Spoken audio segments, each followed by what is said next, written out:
Voilà, bonjour Philippe. Oui, bonjour Martine. Alors la collection Belgique, donc vous connaissez sûrement le format, elle est maintenant bien connue. On sait que c'est des recueils de nouvelles qui sont publiés chez Caire Éditions et qui reflètent une image, une vision qu'a un auteur sur la Belgique ou les Belgiques. Alors j'en ai lu quelques-uns dans la collection. Alors j'en ai lu des poétiques, des intimistes, des humoristiques. En général, ce sont des recueils où on retrouve des souvenirs ou des lieux que l'auteur aime particulièrement, ou des paysages. Alors ici, avec toi, c'est encore autre chose. C'est encore un autre genre de nouvelles. En fait, on revisite ici l'histoire de la Belgique à partir de points repères, à partir d'événements historiques plus ou moins majeurs de la petite ou de la grande histoire de la Belgique. Alors, ma première question, elle est très simple. En fait, tu es philologue de formation. Alors, ce que je sais de toi, c'est que tu aimes les romans policiers, le fantastique. Ça n'a rien à voir avec ceci, mais bon, comme ça situe les romans historiques, j'allais y venir. Mais dans beaucoup de tes livres, que ce soit des essais ou des romans, il est question d'histoire, plus particulièrement d'histoire de Belgique. Alors j'avais juste cette question un peu générale. En quelques mots, est-ce que tu peux dire d'où te vient ce goût de l'histoire? Et puis la sous-question, est-ce que tu ne regrettes pas un petit peu finalement de ne pas avoir fait des cours? La formation oui, voilà, des études d'historien, voilà. Ok. Alors, la passion pour l'histoire, c'est vraiment depuis ma prime enfance. Je suis né dans une famille où les recueils Tintin, Spirou, les albums, les livres étaient partout. Donc j'ai eu des livres dès le berceau et je me souviens avoir été passionné, entre autres, par une série, je ne sais pas, je regarde l'âge des gens ici présents, il y avait une série magnifique qui était très en avant sur son temps au niveau de l'humanisme et de la sensibilité et qui n'est pas très connue, c'était Timur, les aventures de Timur. Et il y avait cette particularité, je vois que Éric Bruchet hoche la tête, il connaît. Il y avait la caractéristique, c'est qu'on avait un personnage qui était toujours le même, un grand géant roux, mais en fait c'était de descendant en descendant, il traversait les époques de tome en tome, et il nous faisait découvrir toute l'histoire de l'humanité. J'ai adoré Alix, etc. Donc j'étais passionné par l'histoire depuis la prime enfance. Maintenant, pourquoi est-ce que je n'ai pas fait les études historiques? Parce qu'il fallait choisir. Alors, c'est les hasards. Parfois, je crois avoir de la personnalité, j'en ai pas toujours. Ça se joue en fin d'humanité. J'hésite entre les classiques et l'histoire. Mon professeur d'histoire qui me remettait le prix de l'histoire va me dire « Oh Philippe, c'est pas pour toi parce que c'est trop... Tu vas devoir apprendre le flamand. » Et c'est trop scientifique. Il trouvait que j'étais très très littéraire. Il pensait que le fait que c'était des études quand même assez sèches, d'après lui. Donc lui, il m'a détourné. Au même moment, mon prof de grec que j'adorais, j'aurais dû faire les classiques ou l'histoire, il est devenu fou. Et alors je me suis dit, j'ai pas envie de devenir comme lui. Et mon dernier prof, ben oui, il était très rat de bibliothèque, je l'étais un peu. Et mon dernier prof, il faut peu de choses, c'était un prof de français que j'ai porté au nu, que j'ai trouvé extraordinaire. Et donc je me suis dit, j'ai envie de devenir comme lui. Je le regrette un peu, parce que les études de romaniste était très généraliste, mais comme j'y ai rencontré mon épouse sur les bancs, je ne les regrette pas vraiment, non. Bon, ça va, j'ai la réponse à ma question. Ma curiosité est satisfaite. Alors, ce livre-ci, qui n'est pas archi épais, qui est un petit livre, mais il est très très dense.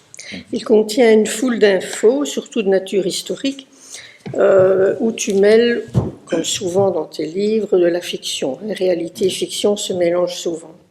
Alors en une demi-heure, c'est clair qu'on n'a pas le temps d'aller, ne fût-ce qu'aborder chaque époque, chaque fragment de livre. Et puis le but est surtout de donner l'envie aux gens de découvrir plus à fond ce que tu as écrit. Et on va peut-être en rester plutôt à des généralités. Mais en fait, moi personnellement, je m'intéresse particulièrement à la démarche suivie, au thème choisi, et un peu à la philosophie générale du livre et surtout à sa construction, en fait. Donc, si tu permets, mes questions seront plutôt ciblées là-dessus. Alors, tout d'abord, mais cette question... Petite remarque. Oui. Parce que tu as dit que le livre était... Dense. Nathalie est là pour me confirmer.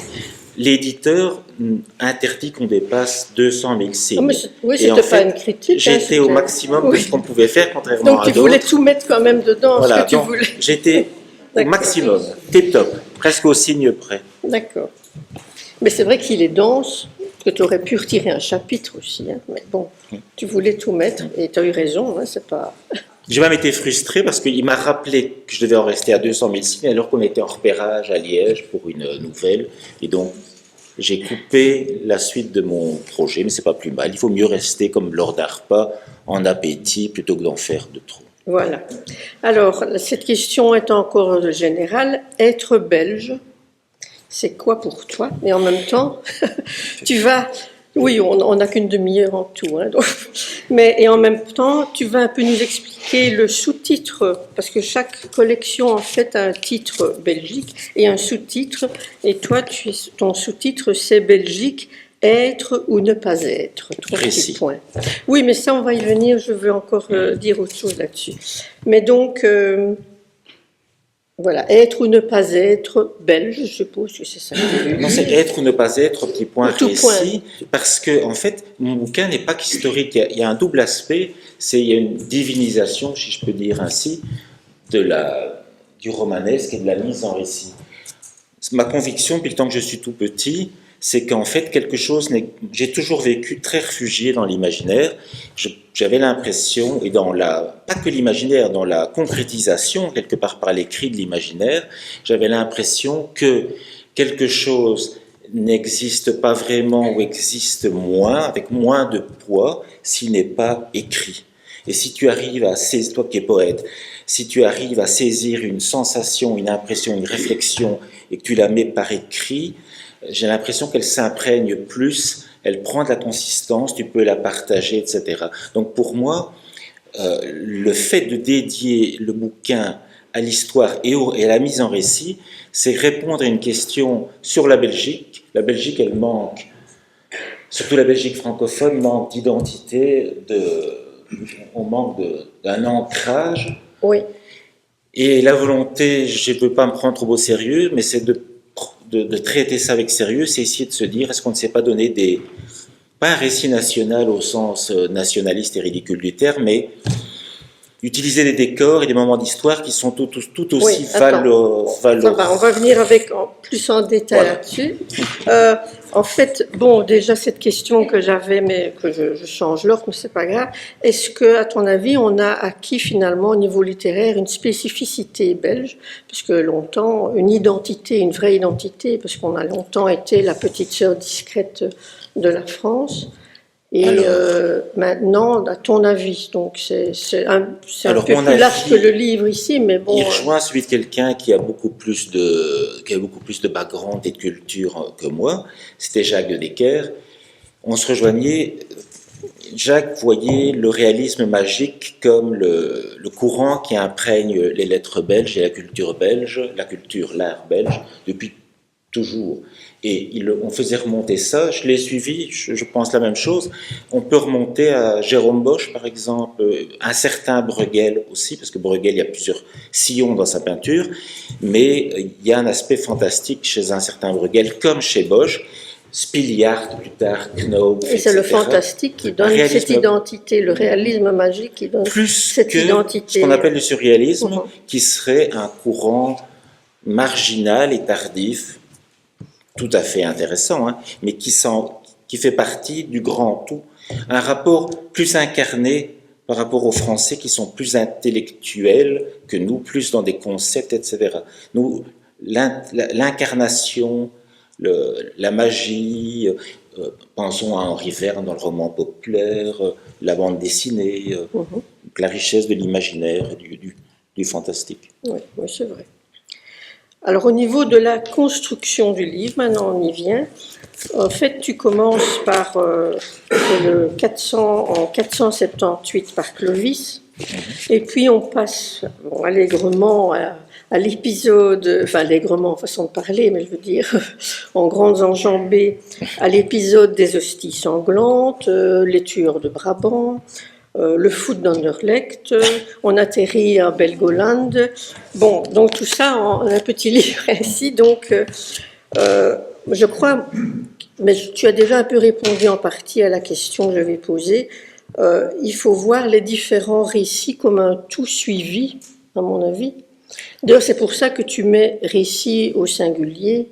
Tu ne dis pas que c'est un recueil de nouvelles, mais C'est un récit. mise en récit. Oui. Et tu as raison d'insister là-dessus, C'est- c'est que j'avais cette volonté, moi je privilégie le roman par-dessus tout, Oui. et j'avais l'envie que ce soit comme un puzzle où chaque pièce fait partie quand même d'un tout.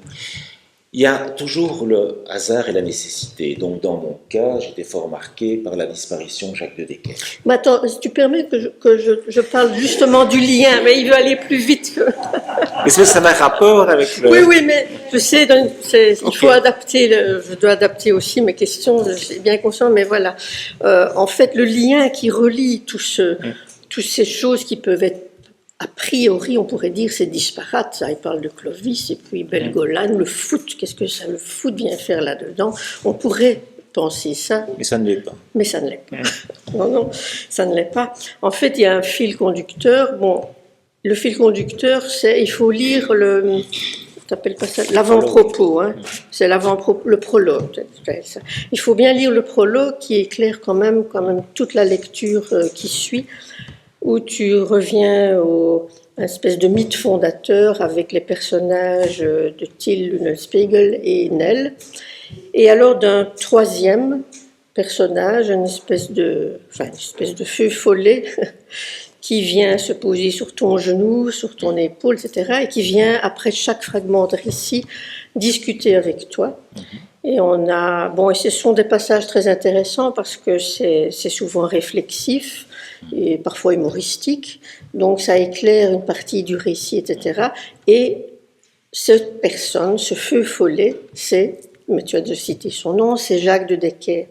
Bon, on n'a qu'une demi-heure encore une fois, je sais que tu pourrais parler beaucoup de Jacques de Decker, mais en 2-3 mots, dis-nous un peu ce lien que tu as. Je l'ai Et rencontré pourquoi tu l'as mis là-dedans? tardivement, Oui. mais on a eu un rapport très intense et j'ai d'ailleurs écrit un essai sur Jacques, sur son œuvre littéraire. Donc on s'est vu toute une série de fois, j'ai tout lu, enfin c'est difficile puisqu'il a écrit des centaines de milliers d'articles.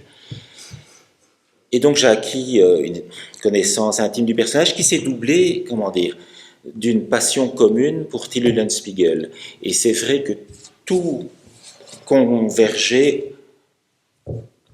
tristement au moment où il est mort. Donc, et j'ai écrit un texte d'hommage auquel j'ai mis beaucoup, parce que j'ai réussi, sachant ses goûts et les miens, à l'intégrer dans une petite nouvelle qui parlait de Till Eulenspiegel et Nell, et on se retrouvait à Dame, en fait, et il y avait ce côté magique qui lui était cher, qui m'est cher, une réflexion aussi sur les 17 provinces, parce que je reste persuadé que les 17 provinces, c'est un peu le fantasme qui trône dans l'imaginaire, l'inconscient collectif.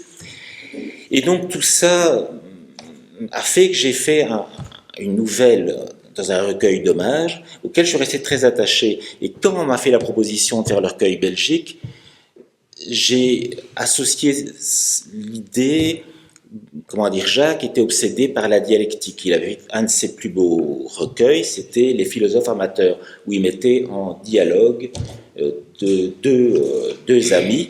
Et jamais, moi je suis très fidèle, Jean-Pierre Legrand, qui est ici présent et bien placé pour le savoir, on a travaillé très souvent à deux, j'adore. Pour moi, la vérité, elle est difficile à situer et elle est beaucoup plus facilement atteignable quand il y a un ricochet entre des personnes qui se contre-argumentent. Et donc l'idée des philosophes amateurs, de gens qui se contredisent, est venue se superposer à mon hommage situé à Dame, et ça a énervé l'ensemble du texte en me disant, au fond, c'est vrai, comme tu l'as très bien décrit, le petit personnage de Jacques qui devient un feu follet dans l'histoire, ce qui correspond à une scène finale de Till Eulenspiegel, pas avec Jacques de Decker, mais avec des feux follets, il va venir commenter, faire des contrepoints, parfois se moquer de l'auteur pour aussi faire réfléchir. Quand on écrit un livre, quand on écrit un recueil, il y a, comment est-ce qu'on peut dire, des impasses, des choix, on doit laisser tomber des choses, etc. Et donc parfois, il venait aussi dire, voilà, qu'est-ce que tu es en train de faire? Ça mettait un petit second degré. Oui, et puis aussi. pour le livre, ça rend plus vivant. Au niveau du rythme, on attend d'ailleurs quand on lit un fragment, on lit après cette conversation avec Jacques de Decker, puis tu lis le deuxième fragment, mais je ne dis pas qu'on veut aller vite pour le lire, mais on a envie déjà de se dire, tiens, qu'est-ce qu'il va dire là-dessus? Ça me fait plaisir que tu dises ça. Non, mais c'est vrai, ça met le rythme et ça donne l'intérêt de la lecture. Alors, au niveau de la construction toujours, j'ai remarqué que tu dédiais chaque fragment à quelqu'un, un ami, une amie. C'est souvent des écrivains, mais peut-être pas chaque fois. Il y en a quelques-uns ici. Alors, est-ce que c'est un peu... Tu les as dédiés, parfois je me suis dit, tiens, pourquoi dédier ça à cette personne? Mais je ne connais pas assez nécessairement oui, il faut connaître l'intimité de la personne. Oui, mais j'allais te dire, donc, il n'y a rien qui est arbitraire, c'est vraiment choisi pour une raison qui nous échappe à nous, le commun des mortels, mais, oui, mais voilà. Il y a pratiquement toujours une raison. Mais toi et la personne concernée savent exactement pourquoi ça leur est dédié. Il y a peut-être un cas ou l'autre qui est où j'ai un peu tiré sur la corde, sinon dans certains cas c'était très évident. Prenons le cas de Nathalie. Nathalie, je lui ai dédié mon premier texte, on était très proches à un moment donné, on a eu plein, avec d'ailleurs Kate, on s'est vu à un moment donné, on faisait plein de choses ensemble, et Nathalie avait fait un très beau livre d'or et de grenat, qui parlait d'une découverte archéologique à Tournai. Et elle a parlé de Clovis. Et donc j'ai fait un clin d'œil, notamment au rôle que tu avais donné à la mère de Clovis, c'est Basile, je crois. Donc il y avait... Oui, il y a un lien que parfois toi seul connais ou la personne. C'est un peu une question de curiosité. Un premier récit qui est très historique et qui va parler de la nécessité de créer une histoire, justement, de créer une propagande pour réussir à imposer un projet. Donc Nathalie, ça paraissait... Et c'est un peu par gratitude ou affection pour ces personnes. Alors moi j'ai l'image dans la tête, l'image d'Astérix et Obélix, qui se termine toujours par un banquet à la fin, où on est entouré de ses amis. Tous mes amis, tous les gens que j'estime beaucoup n'y sont pas, mais ils y ont souvent été dans d'autres livres, par exemple. Mais c'est vrai que Michel est dans un des textes, Nathalie, mais Jean-Pierre sera lui dans un autre livre, etc. Oui. Battez-vous pour avoir une dédicace. Mais c'est vraiment, on me l'a fait souvent cette réflexion, on est étonné que j'ai appelé autant de gens, mais alors, je vais révéler quelque chose qui m'est très cher, c'est que je suis obsédé par l'image de la table ronde. J'ai l'impression que l'intérêt de la vie, c'est pas l'argent, le pouvoir, etc., c'est de s'entourer progressivement, c'est de pouvoir rejoindre, avoir les mérites, se construire les mérites par le travail, le talent, etc., de rejoindre une table ronde dans laquelle il y a toute une série de gens intéressants. Et je crois qu'on est heureux, ou très heureux, si on est entouré de gens qu'on est vraiment heureux de voir, qui dégagent des ondes, etc. Je crois qu'il y en a toute une série. Ça tombe sous le sens un peu. Voilà. Et donc c'est un peu cette image-là, c'est de dire, tiens, la chevalière... Tu voulais rassembler. D'ailleurs, j'ai lu, pas plus tard que ce matin, que tu disais quelque part que ce livre-ci, attendez, comment est-ce que tu dis ça? Que tu as écrit un livre qui résumait toutes tes connexions. Ou la plupart, oui. La plupart des connexions. Donc c'est mais je l'ai ça lu que tu... avant de te voir. Oui, mais c'est ça que j'ai lu sur Facebook, que tu mettais ça, ce livre parce que c'était écrit... résume toutes mes connexions. Puis je vais lui replacer. Parce que c'était écrit il y a plus d'un an, hein, pour Nathalie et pour moi. Donc je me suis replongé. Donc depuis, peut-être qu'il y en a qui sont plus des amis. Si. non, je crois que ça va. Ça va. Mais l'important, effectivement, c'était... Il y a un côté testamentaire en ce sens que c'est vrai que j'ai réussi à coucher dans l'histoire, indépendamment des contenus, des trames narratives, parce qu'il y a des suspens, des aventures d'action, une série de réflexions sur le monde passé, le monde futur, etc. Mais ça montre aussi comment je suis connecté au monde, comment je réagirais face à telle situation. Comme ça qu'on le comprend. Voilà. Alors, une des connexions, Tournai. Bon, Tournai est assez présent. Alors, bon, à ma connaissance, tu n'es pas né à Tournai. tu vis pas à Tournai, mais tu as passé une partie d'enfance à Tournai. Une vingtaine d'années dans le Tournai. Ah, 20 ans, Oui. 20 ans. Alors, ça répond un peu à ma question. J'allais dire, mais pourquoi quand C'est même mon Tournai? école D'accord. d'humanité. Oui, oui, donc c'est là que tu t'es formé finalement. Mais c'est pas par chauvinisme que je cite, je crois que c'est 8 ou 9 fois Tournai. Oui, au moins. C'est pas par chauvinisme, c'est pour des raisons intellectuelles. Je crois vraiment que Tournai, indépendamment de ses qualités esthétiques, de sa beauté, c'est une belle endormie qui mériterait d'être découverte. Mais je pense que Tournai est un peu une mise en abîme de la Belgique. Que Tournai, on y trouve des problèmes de métissage culturel, d'hybridité, d'identité problématique, délavée, etc., mélange de complexes, supériorité, infériorité, etc., qui résume un peu l'âme belge. Je dirais simplement un trait. Si on va à Tournai, l'art qui nous entoure, architectural, sculptural, etc., et là je me réfère plutôt à des spécialistes, bon, Marc Coquebeur n'est pas là, mais 90% de l'art est flamand. Oui, ben tu fais bien de dire ça parce que c'était ma question suivante, que tu as l'air d'être très attentif de manière générale à ce qui se passe en Flandre. Alors, Un commentaire depuis le temps que mon particulier? fils m'a abonné à Babel. Donc, comment... Bon, mes commentaires particuliers, moi j'ai toujours été très attiré par la Flandre. Pourquoi? Elle est plus disciplinée, voilà. Plus propre, j'adore la Suisse. Non, allez, sérieusement, je suis obsédé. Puis d'où est-ce que ça vient? Ça remonte à très longtemps. J'étais passionné enfant à partir du L'Ulenspiegel, déjà dès mes 6-7 ans, par le mythe des 17 provinces. Les historiens, je parle devant une historienne, les historiens qui ont dit qu'il n'y a pas de Belgique avant 1830, pour moi c'est vraiment de l'imbécilité, c'est du dogmatisme. Il y a une pré-Belgique, une préhistoire, et la préhistoire, c'est déjà de l'histoire. Donc, la Basse-Lotharingie, le duché de Bourgogne, pendant des siècles et presque des millénaires, toute une série de terres en caricaturant entre la France, qui va devenir la France, et ce qui va devenir l'Allemagne, sont souvent réunies, sont souvent en connexion. Et j'en parle dans une des nouvelles.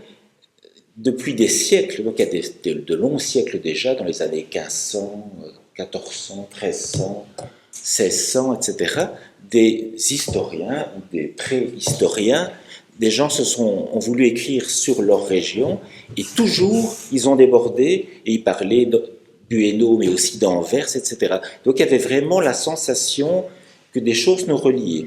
Et donc moi je trouve que c'est aussi un modèle réduit, terme très cher à Jacques, le terme modèle réduit, Jacques de Decker.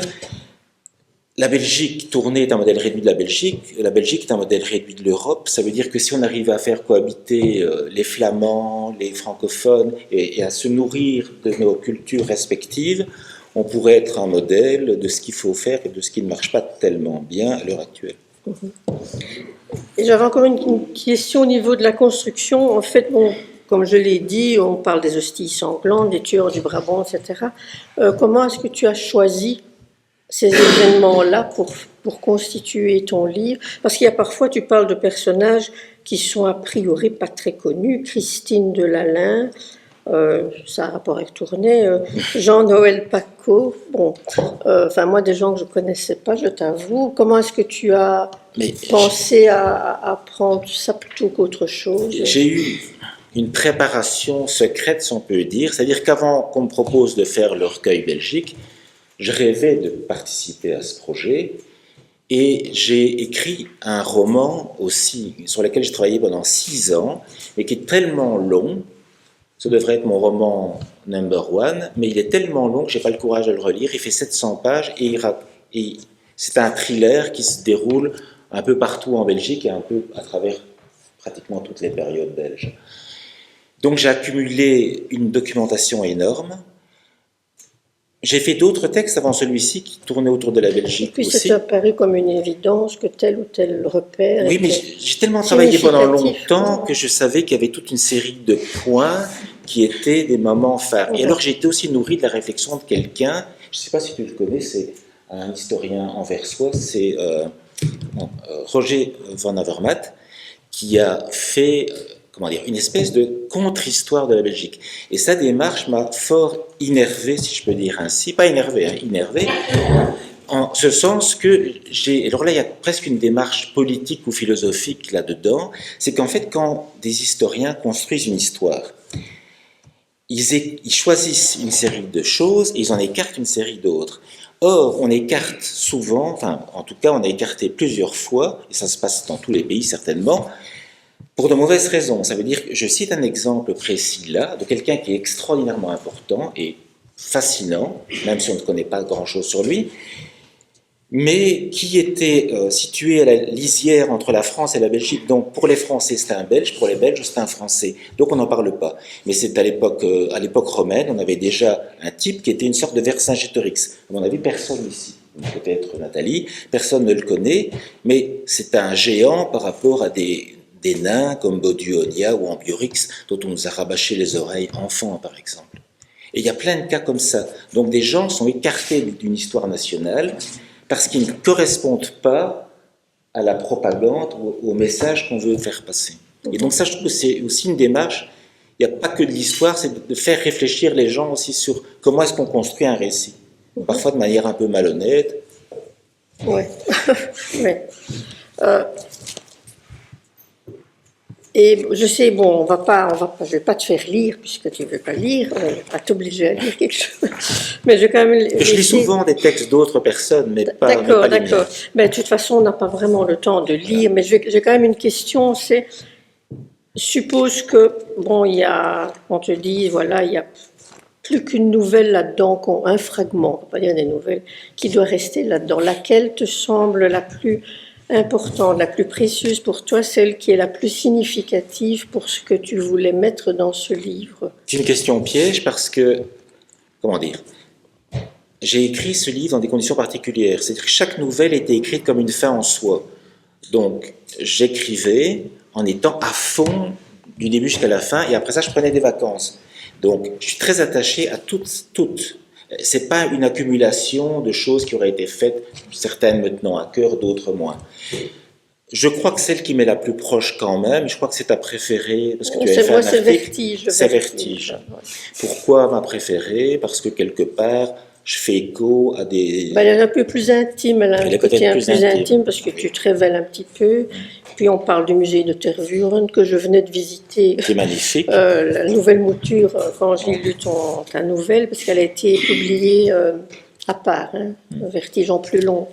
C'est un des seuls cas, parce que je voulais faire de l'inédit, mais il y avait deux nouvelles tu l'as reprise que je en devais plus récupérer. court, et c'est bien que tu l'aies reprise parce qu'elle s'intègre tout à fait. Une nouvelle version, plus... Oui, plus courte, un peu plus courte, oui. J'ai remarqué. Voilà, on arrive tout doucement à la fin. Combien de temps, bon, tu as à nouveau un peu répondu à la question, puisque tu ne saurais pas me répondre, à mon avis, puisque tu as fait ça de manière tellement hachée. Mais combien de temps tu as mis pour se documenter d'abord, à moins que tu savais déjà tout d'avance. Bon. Mais donc, combien de temps tu as mis pour écrire? Alors, tu viens de le dire. Au niveau documentation, je ne pourrais pas répondre. Oui, j'avais accumulé une telle charge d'informations sur toute la Belgique que là, on a quand même été faire des repérages à droite à gauche. Hein. Mais l'écriture était très rapide. Chaque nouvelle, c'était une immersion complète, mais je travaille très dur et je travaille 8-10 heures à ce moment-là si c'est nécessaire. Et donc, en 5 jours, 6 jours, 7 jours, 8 jours, un texte est fait. Et donc, en quelques mois, c'était fait, mais chaque fois, immersion complète. Il y avait un travail préparatif qui avait été fait avant. Vacances, je retravaille, vacances, etc. D'accord, chacun son rythme, c'est bien. Mais ça te réussit, donc ça va. Quelques mois. Et qu'est-ce qu'il y a sur le feu, maintenant? Alors, c'est une très bonne question, parce que... En un mot, le feu est refroidi, puisque Martine a énuméré mes activités. Je ne crois pas que tu as parlé de l'édition. Non, ça j'ai oublié. C'est dernière édition. Eric, tu ne diras rien à Vincent, mais maudissons Vincent, puisque depuis le temps qu'il m'a fait cette proposition pour travailler comme éditeur chez Edern, c'était il y a presque 2 ans, quand on a commencé tous ensemble, avec Jean-Pierre aussi. Ça m'a pris presque tout mon temps. Donc je n'ai plus rien fait. Et donc maintenant, peut-être à partir de demain, justement, je vais enfin recommencer, et ça devrait être un thriller contemporain. Ah, parfait. Eh bien, merci Philippe. Merci à Je vous. vais céder la parole à Nathalie et à son présentateur.